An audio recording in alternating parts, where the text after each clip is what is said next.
Conserva la voz. Análisis sobre los hechos que hacen noticia en Estados Unidos, América Latina y el mundo. That America will never be a socialist country. Conserva la voz. Un espacio no apto para lo políticamente correcto o socialmente aceptable. La fuerza del cielo nos acompañe y ¡viva la libertad, carajo! Conserva la voz. Tu voz sin censura. Se ponen en la solapa el pin de la Agenda 2030, que no es más que la renuncia a nuestra soberanía. Con ustedes su anfitrión, Freddy Silva. ¿Qué tal, amigos? Reciban todos un caluroso y fuerte abrazo en este nuevo episodio de su podcast Conserva la Voz, un podcast dedicado a los conservadores y a toda la gente que quiere una mirada distinta de lo que nos ofrecen los principales medios de comunicación. El calendario dice que es el 30 de septiembre de este 2025, es el último día de este mes de septiembre. Ingresamos ya el día de mañana a octubre. Reciban todos un enorme abrazo. Antes de comenzar esta edición, quiero mandarle un enorme saludo, mi agradecimiento a toda la gente que nos ve a través de Lora Media TV. A ellos un gran abrazo, que también pues van dando a conocer nuestro trabajo de Conserva la Voz. Desde Tampa, Florida, soy Freddy Silva. Buenos días, buenas tardes, buenas noches, donde quiera que nos estén escuchando y a la hora que lo estén haciendo. Pero hoy tenemos bastante información que compartirles. Les cuento que en lo más destacado de esta jornada, en nuestra agenda periodística, arrancamos con el tema del presidente Donald Trump, que ha logrado reunir a sus más altos almirantes, generales en Quantico, Virginia. Y él ha ido haciendo promesas en lo que va de esta jornada, tal cual fuera un rally, pero entendemos que esto es muy importante, porque el presidente ha dicho que va a hacer del ejército de los Estados Unidos algo más rápido y feroz. Ha también participado de esta reunión el secretario de prensa, o más bien secretario de defensa, Pete Hegseth, quien se ha dirigido a sus generales, almirantes, presentando un plan de 10 puntos para reformar la cultura militar. Mira cuán importantes son estas palabras que se han utilizado el día de hoy. Dice en la reunión sin precedentes que han estado presentes líderes de puestos, además de todo el mundo, anunció un cambio hacia una cultura basada en el mérito, con el regreso del estándar masculino más alto. Hegseth enfatizó la necesidad de cumplir con estrictos estándares de aptitud física, calificándolo de completamente inaceptable ver generales y almirantes obesos en los pasillos del Pentágono al frente de mandos en todo el país y el mundo. El presidente Trump también hizo alocución diciendo que juntos durante los próximos años vamos a hacer que nuestras Fuerzas Armadas sean más fuertes, más resistentes, más rápidas, más feroces y más poderosas que nunca. Esto es lo que le dijo a sus generales del lado del Congreso, con una reunión de la Casa Blanca pues que no ha llegado a acuerdos. Sin embargo, esta reunión que ha tenido junto a sus almirantes y generales ha sido, considero, uno de los más importantes. ¿Y esto por qué? El presidente ha sido muy claro desde el año pasado, durante su época de campaña, hablando sobre toda esta cultura woke que trajeron desde la era Obama: justicia social, justicia racial, teoría crítica de la raza y todo este tema del victimismo, que es prácticamente su columna vertebral del wokeismo. El tema de estos neomarxismos, que muchas veces lo hemos dicho en este programa. El tema parte porque ya se dieron cuenta, para que más o menos usted tenga una idea de cuando decimos estos términos de marxismo, neomarxismo. El marxismo constantemente sostenía la idea de que había siempre un capitalismo opresor y que para ello era necesario el comunismo o las alternativas de izquierda, porque siempre había un patrón opresor y había un empleado víctima. Y entonces siempre había ese proletariado que necesitaba ser defendido de los abusos de estos grandes capitalistas. Sin embargo, con el pasar de los años, ya estos marxismos ya no funcionan en un siglo XXI, porque incluso ya en el siglo XX ellos se habían dado cuenta que mucha de la gente de la clase pobre y de la clase media ya habían prosperado y habían mejorado su calidad de vida. Muchos de la clase media ya no son parte del proletariado, sino incluso son los nuevos dueños de sus propios negocios. No importa que sea pequeño, mediano o grande. El tema es que a lo que ellos llamaban en su marxismo la defensa del proletariado y la gente pobre, la gente de base, pues ya no funciona en el siglo XXI, porque la gente también prefiere prosperar por su cuenta y no esperar las dádivas o las ayudas que le pueda regalar un gobierno, que al final uno sabe que son simplemente miserias lo que ofrecen los gobiernos comunistas, socialistas, progresistas. Entonces, los neomarxismos de hoy plantean este wokeismo. Hay que conseguir que estos pequeños grupos a los que consideramos minorías, pues hay que hacerles creer que existe un sistema que los oprime, que constantemente no los deja surgir, que hace lo posible para que sean pobres.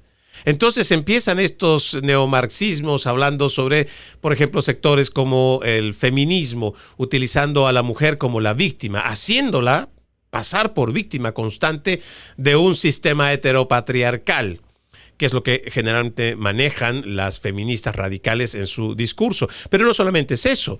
Después tenemos a toda esta comunidad, o más bien la agenda LGBT, que hace parecer como que existiera un sistema enormemente grande, que odia, que no los quiere, que incluso está buscando su no existir. Mentira. Lo hemos dicho otra vez en este programa igual. Homosexuales, lesbianas y todo tipo de géneros inventados ya en este siglo XXI siempre han sido parte de la sociedad estadounidense. Y la sociedad estadounidense más bien casi siempre fue muy apática, porque a la gente realmente no le interesa cómo te vistas, con qué quieres lucir en la calle, o igual con qué pareja, si es del mismo sexo, con la que quieres andar de la mano igual en la calle. Son decisiones que son muy personales. Sin embargo, hoy vemos que es mejor, a través de toda esta línea neomarxista, decirle a la gente, pues bueno, lo que necesitamos es hacerte creer a ti que, por ejemplo, si eres de la comunidad trans, existe alguien o existe un todopoderoso por ahí arriba, sistema, que te ve como enemigo, te quiere aplastar, no te quiere dejar vivir. Entonces, nosotros hemos venido, los politiqueros de izquierda, a defenderte, a sacar cara por ti. Los demócratas somos ahora tus defensores, tú solo vota por nosotros. Y en realidad, esos son los planteamientos neomarxistas. Y esto mismo se ha dado en las Fuerzas Armadas, en nuestro ejército de los Estados Unidos de Norteamérica. Y ojo, yo entiendo que para el momento de la guerra habrá cosas que son muy objetivas y muy frías y que a alguno le gustará o no, porque ya en campo de batalla, pues tu nivel de supervivencia y entrenamiento hará que puedas avanzar con tus misiones o perder la vida en el camino. Sin embargo, lo que se ha ido viendo también con toda esta ideología woke que trajo el presidente Barack Hussein Obama, pero se intensificó aún más con Joe Biden, es que ya la parte filosófica, ideológica, política había sido corrompido por parte del gobierno anterior, donde no solamente había un ataque, metiéndose, por supuesto, toda esta agenda de género, sino el hecho de que ya la gente vaya creyendo de que las Fuerzas Armadas además podían ser un lugar el cual muchos de ellos han escogido, y ojo, no solamente la comunidad LGBT, sino también de otras comunidades que han creído que las Fuerzas Armadas pues era un lugar no solamente donde te hacían estudiar, igual que te podían pagar cirugías o te daban beneficios. Y esto ha corrompido el verdadero ánimo por el cual está puesto el ejército de los Estados Unidos, que en realidad es la defensa de la patria, la defensa de la territorialidad y la integridad de nuestra nación, tal cual, la defensa de sus instituciones. Sin embargo, hay mucho wokeismo que ha entrado y que se ha ido denunciando durante la campaña del presidente Donald Trump. Ahora, este otro tema, y se lo voy a repetir, porque el hecho de que se haya declarado de que el estándar masculino más alto, eso es importantísimo. Porque no nos olvidemos que toda esta cultura, o más bien toda esta batalla cultural a través del feminismo, ha tratado de hacer que el hombre trate de afeminizarse. Y lo hemos visto claramente en muchos soldados de las Fuerzas Armadas. De por sí ya en el mundo natural es bastante complicado hacerle ver a la gente que no es la mejor manera desmasculinizar a los hombres o afeminizarlos. La historia nos ha enseñado que existen siempre personas que quieren hacer el mal y que existen personas que cuando llegan al poder no se sacian con él. Y no les interesa simplemente acumular riquezas o dinero, sino que se vuelven dictadores, opresores. Por ello, la masculinidad del hombre ha permitido, a lo largo de milenios, poder conseguir libertades. Que muchas de estas libertades han costado la vida. Pero si nos ponemos a pensar objetivamente, además, yo no voy a desconocer la participación de la mujer, que ha tenido un rol muy importante, pero si nos ponemos a pensar objetivamente, es la masculinidad del hombre la que ha hecho que nos enfrentemos en muchas batallas y que podamos luchar por nuestra libertad. Revisemos los textos bíblicos. Desde el mismo Moisés que saca a su pueblo. Veamos igual en las otras culturas, no hablemos solamente de las abrahámicas, donde reyes, emperadores han abusado de su pueblo. Pero fue la masculinidad del hombre. Y ojo, no es una masculinidad como el feminismo hoy quiere hacerlo ver, sinónimo de machismo, de misoginia. No, por supuesto que no. Esa masculinidad en la que nosotros hacemos referencia históricamente es ese hombre que con su masculinidad en el más alto nivel ha sido capaz de dar el sacrificio más grande por su familia, por protegerla, dar su vida. Hoy en día, eso es parte incluso de nuestro ADN. Se han hecho muchos experimentos donde usted seguramente va a encontrar aquí en las redes sociales, donde hay personas que van con un micrófono y al azar a las mujeres le preguntan, si el día de hoy la muerte viniera a tocar la puerta de tu casa y te dijera, tengo que llevarme una vida, ¿me llevo la tuya o me llevo la de tu esposo? Casi en un 98%, de todos los videos que yo he visto que se han hecho preguntas al azar, las mujeres dicen que se lleve la vida de mi esposo. Sí. Sin embargo, cuando haces la misma pregunta, al azar, en la calle, a los hombres, el 100% de los hombres, el 100% de lo que yo he visto en esos videos, te dicen, yo sacrifico la vida por mi familia, por mis hijos. Seguramente mi esposa cuidará de ellos. Pero si toca ofrendar la vida, porque la muerte nos la va a arrebatar en algún momento, y todavía te dan la opción a elegir, el hombre pone primero su masculinidad para proteger a esa familia. Por eso esto que menciona el presidente, que habrá un regreso del estándar masculino más alto, es lo que a nosotros nos tiene que otra vez hacer un llamado a la reflexión. Tiempos muy duros se aproximan y ya los estamos viviendo. Si ustedes se fijan lo que está ocurriendo, por ejemplo, en Europa, propiamente en el Reino Unido, o igual en España, ni hablar de Francia, es más, hasta Alemania, he estado revisando las últimas semanas cómo la violencia se está apoderando de las calles. En los sistemas de metro, muchos de estos desquiciados, unos pueden estar drogados, otros pueden simplemente ser gente de la vida mala, acosando, toqueteando, manoseando a las mujeres, y los hombres no hacen nada para defenderlas.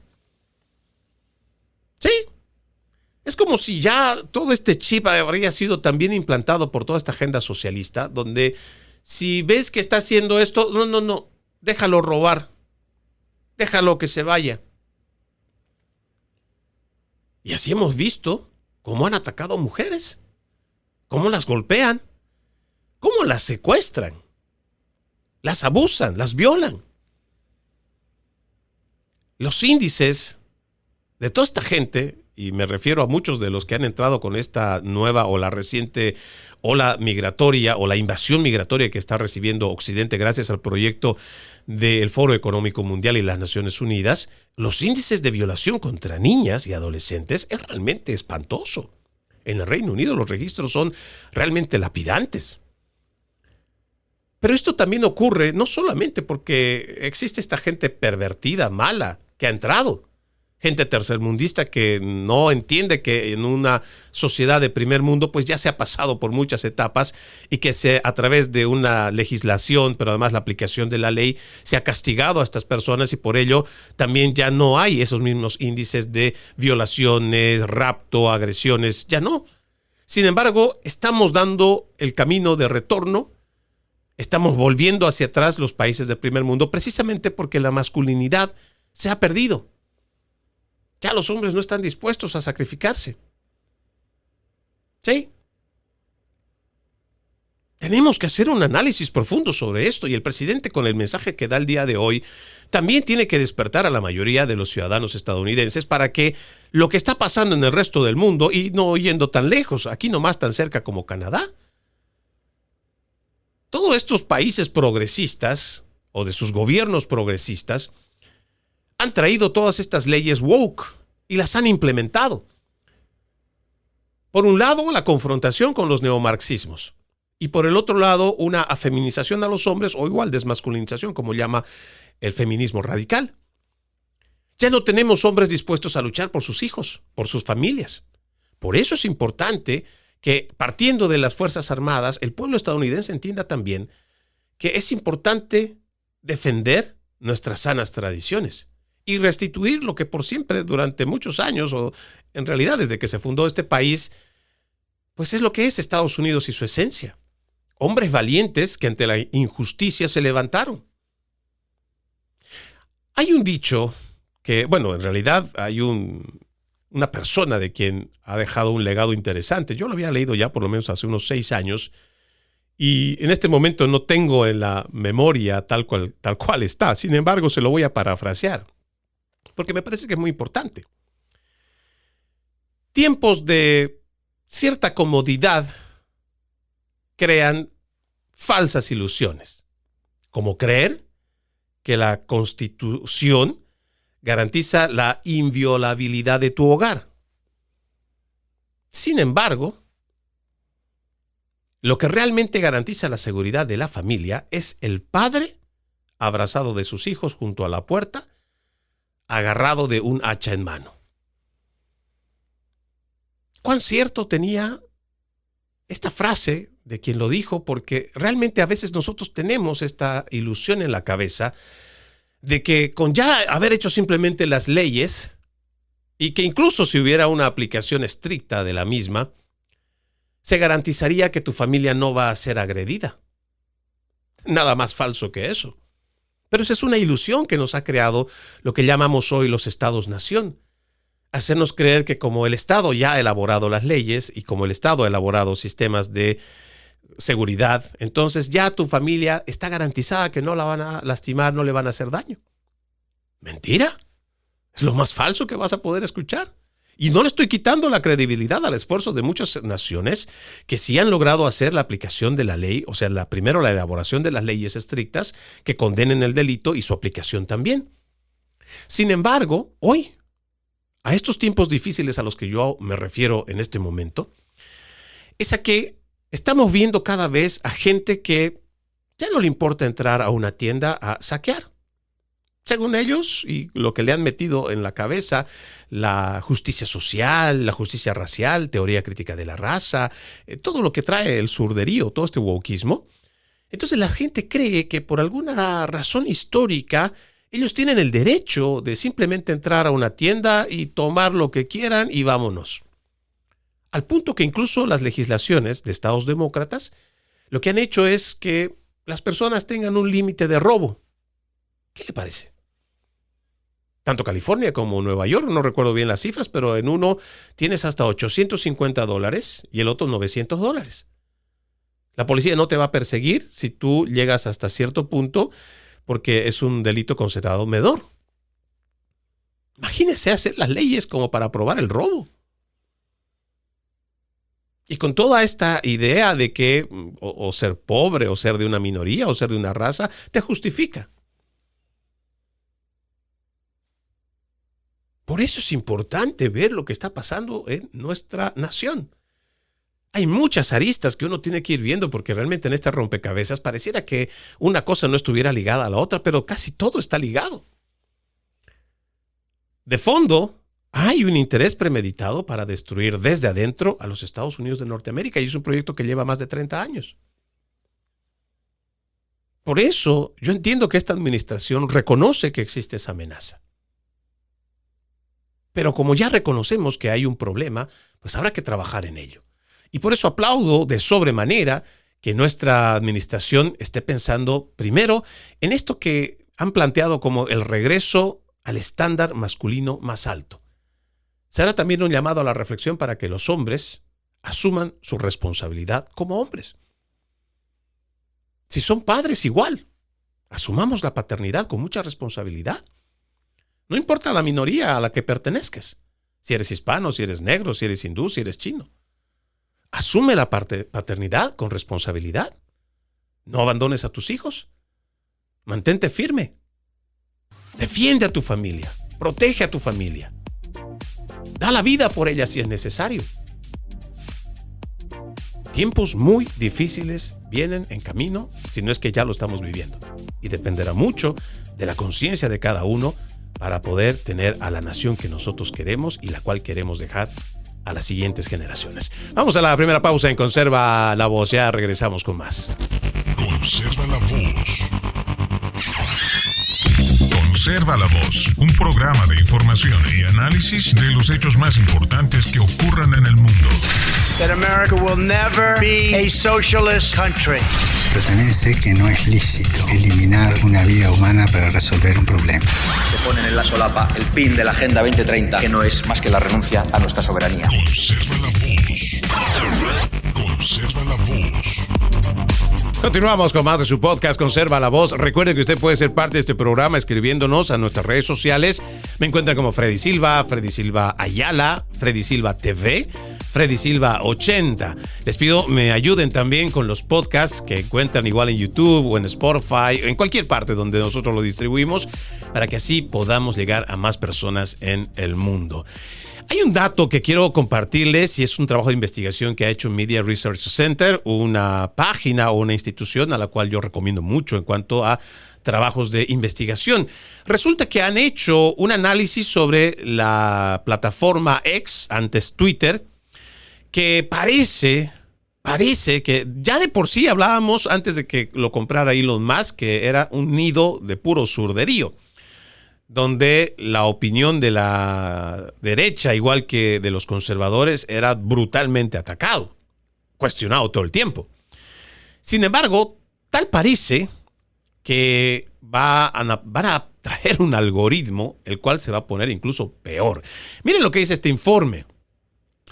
Dice, un nuevo estudio del código abierto de X, realizado por Media Research Center, revela que su algoritmo favorece a los medios de comunicación de tendencia izquierdista en todas las métricas utilizadas para determinar qué cuentas impulsar o censurar, lo que otorga a la izquierda un alcance mucho mayor que a los medios de comunicación de derecha. Medios problemáticos como The New York Times, CNN, The Washington Post e incluso MSNBC se vieron impulsados con este algoritmo. Mientras tanto, sus homólogos como Fox News, Newsmax, One, National Review, The Washington Times y Washington Examiner fueron castigados con índices de audiencia más bajos. En general, X no incluye ningún medio de derecha entre sus principales 25 medios impulsados por el algoritmo. Elon Musk lleva mucho tiempo expresando su desprecio por este tipo de sesgo y censura. Recientemente prometió desechar el algoritmo actual en favor de una alternativa liderada por XIA Grok, su empresa de inteligencia artificial. Sin embargo, este nuevo sistema plantea otro problema para la derecha. Grok, el chatbot de inteligencia artificial de Musk, depende en gran medida de fuentes mediáticas de izquierda, como lo demuestran una serie de preguntas planteadas por MRC, Media Research Center. A ver, ellos han hecho las preguntas para poder encontrar si existe o no un sesgo en los algoritmos. Ahora, hay algo también interesante que la gente tiene que ir entendiendo, porque parece que esto del juego de palabras también nos llegan a tener una falsa percepción de lo que es la inteligencia artificial. No existe dicha inteligencia artificial en términos generales y en términos objetivos. ¿Por qué? Porque un pensamiento, una idea, puede nacer de la mente de un ser humano. Sin embargo, de una computadora o de un servidor que puede acumular mucha información, no nace una idea. Lo que es una inteligencia artificial son desarrolladores ultra rápidos. Ojo, estoy utilizando términos que pueden ser más fáciles de entender, ¿eh? Son desarrolladores ultra rápidos con procesadores enormemente veloces, los cuales esa información que se indexa se reúne y se va juntando, se reúne y se va juntando.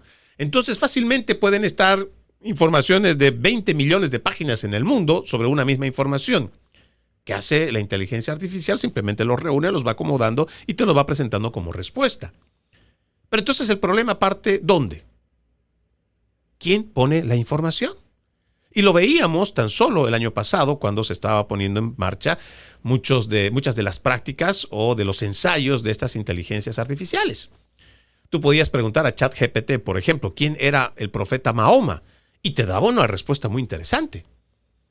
Sin embargo, cuando tú hablabas quién fue Jesús o Jesucristo, te decía que la inteligencia artificial no estaba preparada para hablar de temas políticos o religiosos. Lo mismo que tú podías preguntar acerca de la Virgen María. Entonces, ahí es donde uno se va dando cuenta cómo es que esta inteligencia artificial responde a quien pone la información. Y si ya tienes algoritmos como este que había planteado Elon Musk que iba a retirar, sin embargo, por mucho que tú quieras retirar, si el algoritmo inicial le sigue dando preferencia a los principales medios de comunicación y los establece como verdad, pues entonces ya tenemos un grave problema. Les pongo un ejemplo muy fácil. La computadora portátil de Hunter Biden en el 2020 debió de haber sido un escándalo nacional. No más para que usted tenga una idea, si es que no sabe de la computadora portátil de Hunter Biden, el hijo, Hunter, el hijo de Joe Biden, dejó por olvido, me imagino después de una noche alocada, llevó su computadora. No es que se le había perdido, no, llevó su computadora a un centro de reparaciones para que lo arreglen. Y se olvidó ahí, nunca más lo recogió. El dueño de la computadora trató de encontrarlo, hizo lo posible para que viniera a recogerlo, le pagara por los servicios. Sin embargo, nunca apareció. Pero entonces, esta persona que había hecho la revisión y los arreglos de esta computadora se dio cuenta que había información que era bastante comprometedora. El hijo del presidente, estando no solo con prostitutas, aparentemente consumiendo todo tipo de drogas, manejando un revólver, un arma de fuego. Pero digamos eso dentro de lo que podíamos nosotros llamar un amarillismo. Lo realmente incriminatorio era que existían recibos y documentos de lo que se ha denunciado en la Cámara de Representantes en trabajos de investigación de tráfico de influencias. Sin embargo, cuando esto debió de haber sido escándalo nacional antes de las elecciones de 2020, a alguien simplemente se le ocurrió decir que esto se trataba de otro intento de interferencia electoral rusa. Es más, salieron 50 agentes y exagentes a firmar una carta que nadie les había pedido que firmen. ¿Y sabe qué hicieron los principales medios de comunicación? En vez de simplemente ir a la fuente, porque el New York Post era el periódico que había conseguido la información de la persona que tenía en su poder la computadora. La misma persona que entregó a los federales en el 2019 la computadora. O sea, ni siquiera para decir que en el 2020 iba a ser algo novedoso. No, esto ya había sido entregado a los federales en el 2019. Pero el New York Post se encargó de verificar con peritajes oficiales de que la información que contenía ese disco duro de la computadora portátil de Hunter Biden era verídico, no había sido modificado. Sin embargo, los principales medios de comunicación, para que vea cuán pusilánimes son, que ya no hacen para nada periodismo, en vez de agarrar el teléfono y llamar y decir, mire, ¿sabe qué? Somos del New York Times, somos del Washington Post, somos de Univision, somos de Telemundo. Hemos visto que usted ha hecho la publicación a través de Twitter indicando de que existe una computadora del hijo del presidente. ¿Es verdad? ¿Qué análisis hicieron? ¿Qué tipo de investigación ustedes utilizaron y certificaciones para que dé validez? ¿Dónde está además la computadora? ¿Quiénes son los que lo tienen? Cosas tan básicas del periodismo, pero no. Los principales medios de comunicación, aliados de los demócratas, además aliados en campaña para el Partido Demócrata, silenciaron la computadora portátil de Hunter Biden para no perjudicar a Hunter Biden. Entonces, lo que dice este artículo, que todavía vamos a continuar leyendo de Media Research Center, es realmente muy fidedigno en cuanto a la realidad. ¿De qué sirve de que tengas un nuevo algoritmo que permita que más medios de derecha o igual, digamos, programas como el nuestro tengan un poco más de visibilidad? Si de todos modos a quien más se está impulsando es a la izquierda. Y la izquierda es la que generalmente lleva adelante las narrativas. ¿Por qué? Porque tienen el monopolio de la narrativa. Más del 80% de los principales medios de comunicación forman parte de los empresarios o de toda esta agenda globalista. Ellos son los que determinan qué es o no es noticia, qué les conviene a ellos o no. Twitter, realmente nosotros tenemos todavía la esperanza de que sea un espacio donde no solo exista el disenso y el intercambio, sino que realmente sea un lugar imparcial donde la noticia pueda fluir para todos igual. Pero no que existan algoritmos que oculten lo nuestro y que saquen a relucir lo de la prensa progresista, como lo han venido haciendo sin ningún tipo de consecuencia. Porque ahí también está otro problema. Mienten, ocultan la información, son los que desinforman y al final ellos son los que se presentan para decir vamos a necesitar una ley que corrija la desinformación. Pero son ellos los que desinforman. Igual que los políticos.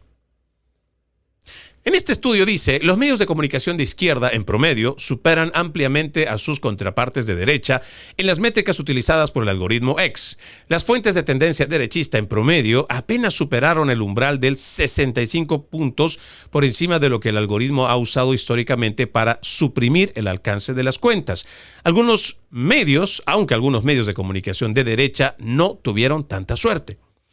Algunos medios de tendencia derechista como Blaze TV, The Washington Times, The Federalist, One, The Post Millennial, The New York's Opinion y otros estuvieron por debajo de la línea de demarcación en al menos una métrica importante. Incluso cambiar a un algoritmo controlado por Grok podría ser igualmente malo o peor, ya que se ha demostrado que depende en gran medida de fuentes izquierdistas para obtener sus respuestas. Este estudio dice, los hallazgos del MRC se basan en una puntuación de visibilidad que mide la probabilidad de que las publicaciones de un usuario comparezcan en las cronologías de otros, esto según determinado por la inteligencia artificial Grok de X. La puntuación de visibilidad se deriva de 4 factores clave, dice, ¿no? Atractivo masivo, diversidad de seguidores, reputación, credibilidad percibida, toxicidad, presunta nocividad y seguidores, capacidad de retener seguidores. Cada factor tiene su propia puntuación, que el algoritmo combina para generar una puntuación de visibilidad en general. Este sistema de puntuación implementado por primera vez por el expropietario de Twitter, Jack Dorsey, tenía como objetivo evaluar la credibilidad y la influencia de los usuarios, pero durante mucho tiempo ha sido criticado por suprimir puntos de vista considerados políticamente incorrectos o inconsistentes con los dogmas izquierdistas. El MRC, Media Research Center, descubrió que los medios de comunicación de izquierda superan consistentemente a sus contrapartes de derecha en todas las métricas de la plataforma X. Utilizando el cuadro de sesgo de medios All Sites, disponibles públicamente como rúbrica, la investigación de MRC muestra que los medios de comunicación de izquierda tienen una puntuación de visibilidad promedio de 83 puntos, 11 puntos más que los 72 puntos promedio de los medios de comunicación de derecha. ¿Qué le parece? La disparidad entre izquierda y derecha se extendió a todas las métricas subyacentes, 83 frente a 74 en atractivo masivo, 82 frente a 69 en reputación, 82 frente a 71 en seguidores. La única categoría en la que los medios de comunicación de derecha obtuvieron puntuaciones más altas fue la toxicidad, 15 frente a 29, lo que significa que el algoritmo los marcó como más problemáticos o controvertidos que los de izquierda. Es interesante este dato, ¿no? Y además los resultados, porque dice algunos de los medios de comunicación con puntuaciones de visibilidad favorables son el New York Times, que obtuvo la puntuación más alta. CNN tiene el 90%, o sea, la puntuación de 90. Obtuvo la tercera puntuación más alta. Otros medios de comunicación de izquierda con puntuaciones de visibilidad alta son The Associated Press, The Time, The CNBC, CBS News, New Yorker, NPR, NBC News y The Washington Post. Imagínense, a los que siempre vamos criticando son los que de todos modos el algoritmo los beneficia. Y es ahí donde se tiene el sesgo de desinformación. Ahora, yo simplemente quiero mencionarle un dato que a mí no tengo mucho tiempo realmente para poderle hablar sobre este complejo industrial de la censura, pero he logrado hacer la traducción de un informe de 96 páginas que presenta este comité, o más bien este grupo de investigadores a la cabeza de Michael Schellenberger, igual que de Matt Taibbi, que hacen la ilustración en una gráfica muy interesante que yo entiendo, si usted le pone cuidado, podría fácilmente entender en qué y cómo es que se mueve este nuevo complejo industrial de la censura. Si revisamos la gráfica muy detenidamente, por ejemplo, ya usted podrá encontrar en archivos públicos y archivos desclasificados que, por ejemplo, agencias de inteligencia como la CIA, desde el siglo pasado han estado en constante comunicación con los principales medios de comunicación. O sea que no es nuevo para ellos hacer o imponer o establecer narrativas. Sin embargo, el gobierno de Joe Biden ha creado agencias adicionales a las que ya se tenían para establecer narrativas. Este tema de la pandemia del COVID-19, otra vez, para mí, en lo personal, este tema del complejo industrial de la censura podría ser fácilmente un estudio que se puede recomendar en las universidades de todo el mundo para entender cómo es que los tentáculos incluso de un gobierno que se dice ser un gobierno de libertades no necesariamente lo es cuando está en manos equivocadas. Las agencias federales se inventaron o se crearon varias oficinas para controlar y regular las narrativas. Se han creado fundaciones, aunque usted no lo crea, con dinero de los contribuyentes. Han establecido, como lo ha dicho igual el mismo Mark Zuckerberg, y como también ha demostrado estos documentos de Twitter Files, también se ha demostrado que se ha contratado agentes de inteligencia y exagentes de inteligencia para que tengan sus oficinas en las redes sociales. Pero esto no funcionaría y no sería fácil de manejar si es que no tuvieran fundaciones o que sean organismos sin fines de lucro por los cuales se pueda canalizar el dinero para que así la gente diga, pero mira, son donaciones que no vienen directamente del gobierno. No, sí vienen directamente del gobierno, solamente que se encargan de una manera muy sagaz a través de estas organizaciones sin fines de lucro de poder financiar toda esta narrativa o imponer las narrativas. Incluso, al igual que en su momento, Bill Gates, con su fundación Bill y Melinda Gates, para que el tema de las vacunas no sea censurado y sea cuestionado durante la pandemia, él creó y financió los fact-checkers. Lo mismo hizo el gobierno. Fíjense el financiamiento que llega y la creación de estos nuevos fact-checkers.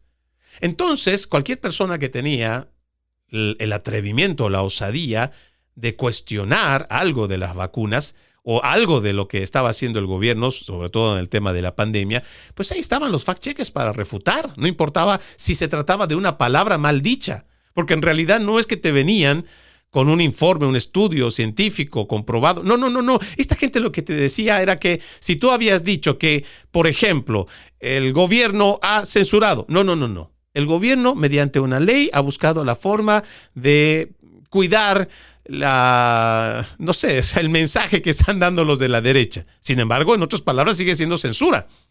Y teníamos a los fact-checkers que estaban trabajando de esta manera. Ya muchos han cerrado porque sabían que de todos modos los íbamos a investigar. Ahora, estos mismos del gobierno establecieron think tankers. ¿Qué son los think tankers? Son centros de pensamiento. Así como tenemos desde hace casi 10 años, por ejemplo, think tankers que están en Perú, que se han desarrollado en Argentina con...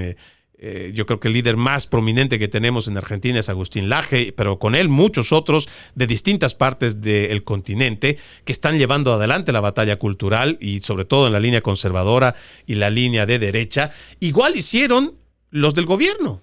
Este complejo industrial de la censura también puso sus propios think tankers y le pagan todavía a influencers o a tiktokers. Además, para poderle dar credibilidad y respaldo, también han llegado a las universidades, o sea, iniciativas académicas. Gente que tal vez ni siquiera era alguien ilustrado o académicamente de renombre o que haya hecho trabajos de doctorado. Si tenía un reconocimiento adicional, entonces era como elevarlo académicamente para que en la televisión, en la radio, donde quiera que fueran invitados, con un título grandilocuente, entonces esa persona se hacía como que su palabra era respetada y no había cómo decirle que no. Y mientras más títulos le vayan dando, entonces esta persona se hacía como la intocable o la que no la podías cuestionar. Y todo esto también generado por este tema del complejo industrial de la censura. Y adicionalmente, si habían organizaciones sin fines de lucro, también habían organizaciones con fines de lucro. Le digo, todo este fue un organismo, un sistema orgánico que se ha hecho para poder controlar la narrativa, para censurar a todo aquel que opine distinto. Sin embargo, hoy se jactan de que estamos viviendo, sobre todo los demócratas, en una democracia, donde un voto es el que cuenta y un voto es el que vale. Mentira.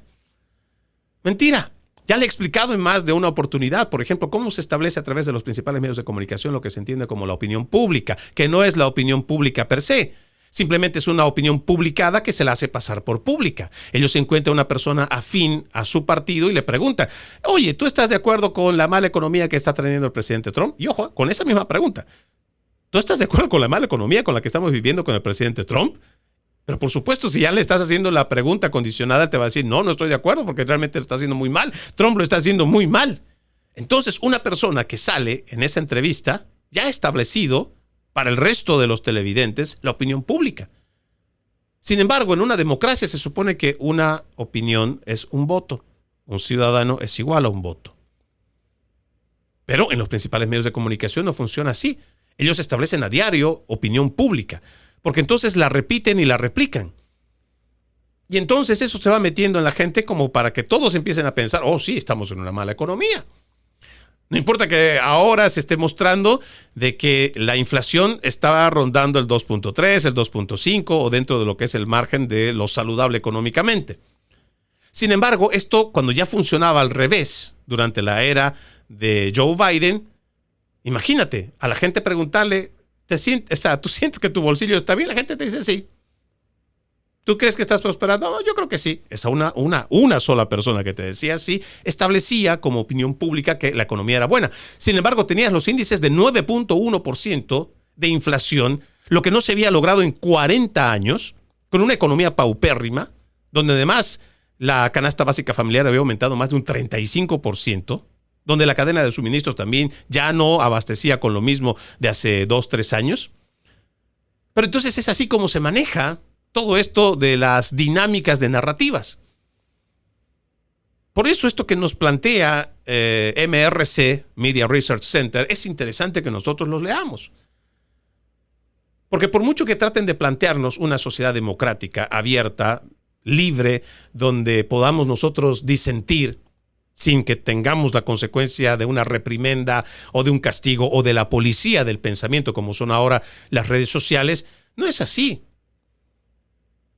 Y quienes estamos de este lado haciendo periodismo de derecha o conservador, no tenemos las mismas ventajas. Y en realidad tampoco es que queremos ventajas.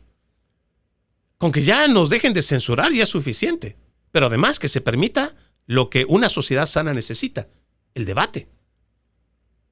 El debate respetuoso, abierto. Que existe esa pluralidad a la cual ellos llaman para que se pueda hablar de distintos temas. Y no que una red social te diga, mira, el aborto no se toca. O no, el tema de las elecciones no lo puedes hablar. ¿Qué le parece? El cambio climático no se puede cuestionar. Lo que está diciendo las Naciones Unidas, eso es palabra santa y no se toca. Esas son las cosas en las cuales nosotros tenemos que ver si realmente estamos viviendo en esa democracia que está garantizada bajo la primera enmienda. No solo la libertad de expresión, la libertad de reunión, sino el ejercicio libre de la prensa. Yo le invito a que usted termine de leer este estudio. Otra vez, usted lo va a encontrar en mediaresearchcenter.org y le aseguro que usted va a encontrar información realmente interesante. Déjeme contarle en otro tema y voy a ir pasando muy rápido en cuanto a nuestra agenda que ha sido elegida para hoy en cuanto a los temas. La propuesta del presidente Donald Trump para poner fin al conflicto en Gaza no solo habría obtenido el apoyo de Israel, sino también del mundo árabe y musulmán. Y además, lo que sería importante recalcar es que la autoridad palestina también estaría de acuerdo con con esta propuesta. Es un plan que parece que ya no tiene 21 puntos, sino que ahora ya son 20 puntos, como se ha dicho, que cumpliría los objetivos tanto de Israel de liberar a los rehenes restantes, así como desarmar a la facción radical Hamas y derrocarlo. También ofrece la posibilidad de un Estado palestino si Hamas cumple con el plan y la autoridad palestina acepta reformas radicales de sus políticas y su cultura anti-israelí. Si Hamas no está de acuerdo, el plan permitirá a Israel seguir luchando contra el grupo terrorista. Trump buscó el apoyo para el plan entre las naciones árabes y musulmanas durante una reunión de la Asamblea de las Naciones Unidas en Nueva York la semana pasada. Ya han salido, he escuchado a algunos en la prensa progresista decir que este planteamiento de 20 puntos está diseñado para que Hamas lo rechace, porque realmente no habla ni garantiza de un Estado palestino, aunque tal parece que no estarían diciendo del todo la verdad. Se habla de un Estado palestino, que creo que también es la parte neurálgica. Sin embargo, los titulares que usted va a escuchar, que los que yo he leído, indican que el conflicto, el origen del conflicto entre Israel y Hamas parte del Estado palestino. Y me parece que estamos obviando que el conflicto ha arrancado el 7 de octubre con el asesinato de más de 1,000 personas. Ahora, hay incongruencias que a mí me llaman mucho la atención y que la gente ni siquiera se pone a preguntar. Apenas había ocurrido el mes de octubre, ese octubre de 2023, esta masacre en contra del pueblo judío. Yo leía con mucho cuidado los titulares de la prensa progresista. La prensa progresista hablaba de una respuesta proporcional. Y yo cuestioné inmediatamente, he cuestionado eso desde el principio. ¿A qué se refieren que Israel tiene el derecho a una respuesta proporcional? Sin embargo, esto me llevó a la conclusión de que no era más que un libreto ya elaborado, orquestado por esta misma prensa progresista, para establecer de que tenía la justificación Israel de poder atacar como quisiera. Porque el tema de la proporcionalidad jamás nadie lo explicó. Porque si hablamos de proporcionalidad, uno por lo menos se imagina, si te mataron a 1,000 personas, pues tú tendrás el derecho de matar a otras 1,000 personas. Proporcionalidad. Pero mentira, solamente era buscar una forma de justificación. Lo curioso es que hoy, estos mismos medios de comunicación que han elaborado este tema de la proporcionalidad son los mismos medios que apoyan este movimiento del Free Palestine. ¿No le parece curioso? Que por un lado hayan promovido que Israel tenga la justificación suficiente para atacar lo que consideraba era una respuesta ante lo que habían sufrido en su territorio o en la zona donde se registró el ataque o la masacre. Pero hoy tenemos esa misma prensa progresista dándole cobertura completa y abierta a todo lo que es el Free Palestine. Por lo menos a mí me parece algo curioso. Sin embargo, nos parece interesante que a través de esta administración, porque creo que no hay otra que esté haciéndolo en el mundo, se esté buscando que haya un acuerdo de paz, que de una vez se cese al conflicto, que se siente a las partes afectadas, que se siente a la comunidad árabe, que se siente también a los vecinos de alrededor y que al fin puedan encontrar un camino hacia la paz y ya deje de morir gente inocente. También déjeme contarle ya en el plano doméstico, se espera que más de 100,000 empleados federales renuncien de manera inminente bajo el amplio programa de renuncia diferida planteada por la administración Trump. Este éxodo masivo es esencial finalmente para drenar el pantano y reafirmar el control presidencial sobre una maquinaria federal inflada e irresponsable. A fines de la semana pasada, la Oficina de la Administración de Personal supuestamente distribuyó una guía interna a las agencias, advirtiéndoles que se prepararán para oleadas de renuncias diferidas y reducciones de personal si el Congreso no aprobaba las asignaciones completas, según lo había dicho también el New York Post. Se ha dicho a las agencias que comenzarán a elaborar planes de separación y reducción de personal dirigidos a puestos no esenciales. El 28 de enero de 2025, la Oficina de Administración de Personal emitió un memorando a todo el servicio civil federal titulado Bifurcación en el Camino, que ofrecía a los empleados a una opción de renuncia diferida. Yo entiendo que hay mucha gente que en este aspecto estará en contra de que se le quite el trabajo, su supervivencia, su forma de vida. Y sí, podríamos nosotros ser siempre empáticos con la persona que va a perder el trabajo. Sin embargo, de fondo no podemos perder el objetivo de que un gobierno enorme, un gobierno grande, un gobierno con muchos empleados federales, nos cuestan a nosotros. Sale de nuestros bolsillos. Y no necesariamente estamos viendo que sea de la forma más productiva. Cuánto me encantaría que realmente estos despidos vinieran de las agencias federales, que por ejemplo son de inteligencia o igual son del FBI, que sirven más, y ojo, no estoy diciendo todos, pero cuánta gente hay metida ahí adentro que tiene tendencia izquierdista. Y ojo, no estoy diciendo que los cambien por derechistas o conservadores, no. Que ya dejen de hacer política ahí adentro. Que hagan para lo que se les ha contratado, que hagan su trabajo para lo que se les contrató. La CIA debería estar haciendo trabajos de inteligencia para ver las amenazas de afuera, todo el tiempo. Y el FBI debería estar trabajando para luchar contra las amenazas internas, como por ejemplo, hay muchos yihadistas, igual que hay terroristas que se han debido meter a través de la frontera. Hay que buscarlos, encontrarlos y deportarlos. Hay mucha gente que ha declarado abiertamente y públicamente que quiere la destrucción y el mal para los Estados Unidos. Y lo siguen haciendo a través de las redes sociales, aquí, en suelo americano. Incluso algunos son funcionarios públicos. Ahí es donde tendría que estar metido el FBI, buscando la protección de nuestra nación. Y una CIA que también debería estar envuelta, no en organizar o en llevar adelante, por ejemplo, esto de el 6 de enero metiendo a agentes federales para asusar gente, no.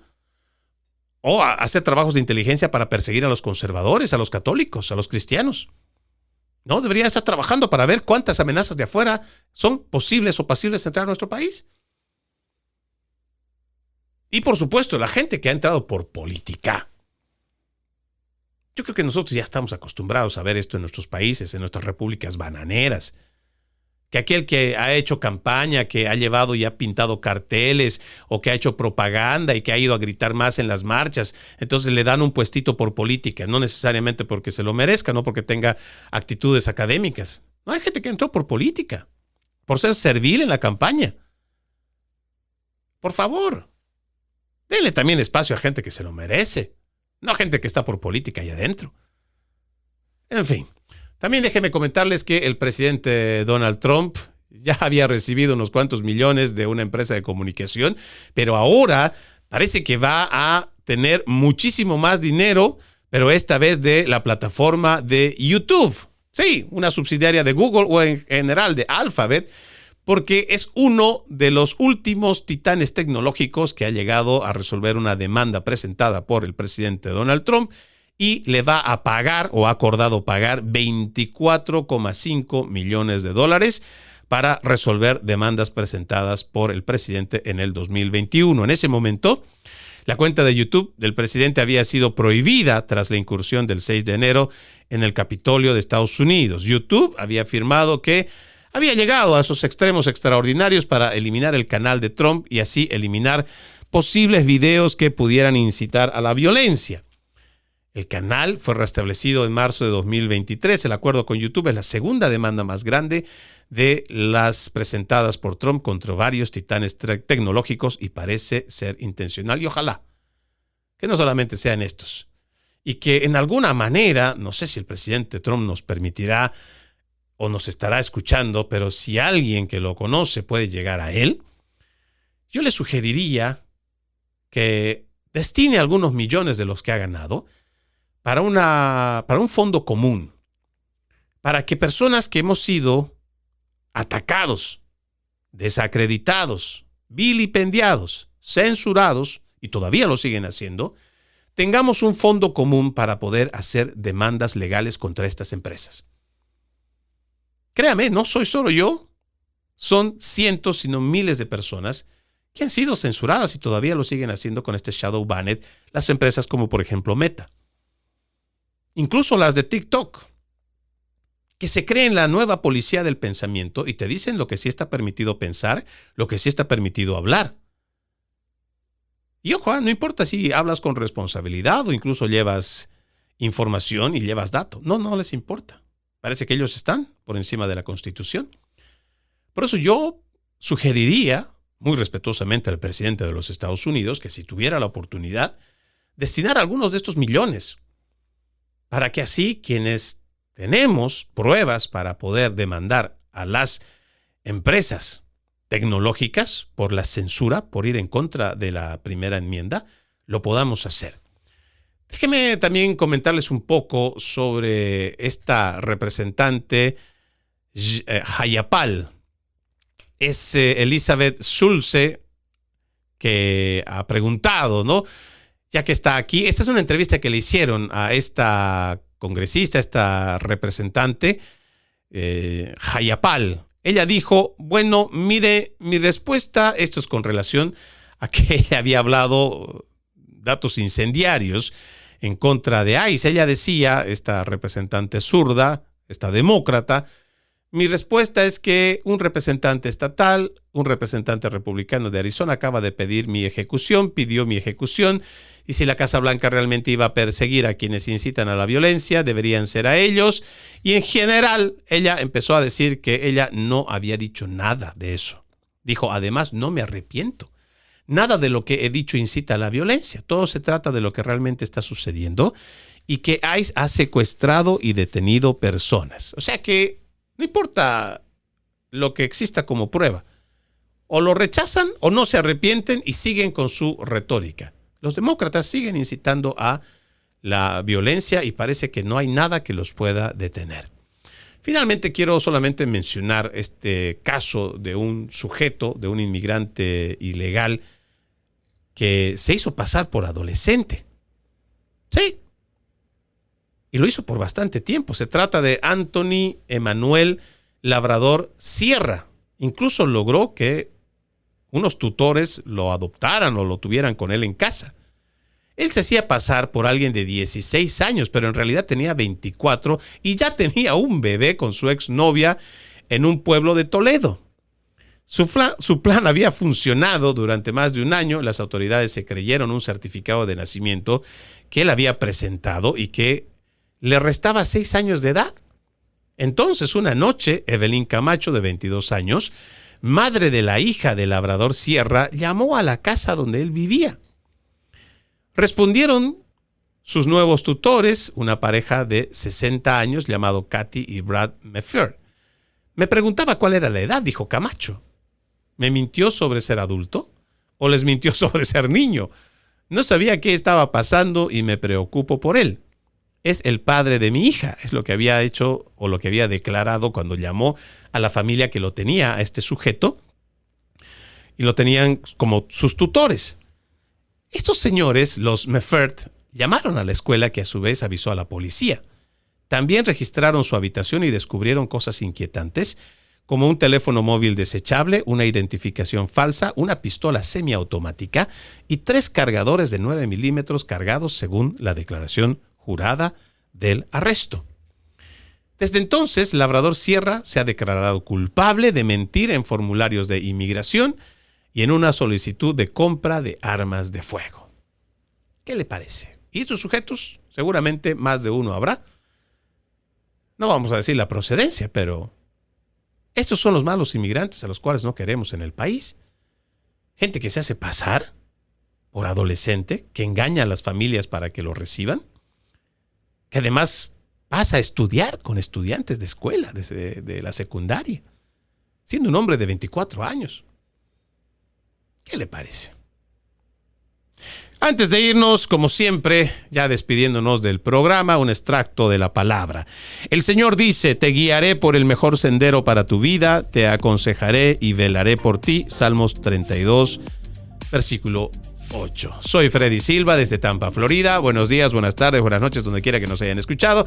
La promesa es reencontrarnos mañana con otro episodio de Conserva la Voz. Tengan un bendecido resto de jornada y como siempre, ejercitemos la decencia que nada nos cuesta. Permiso. Conserva la Voz.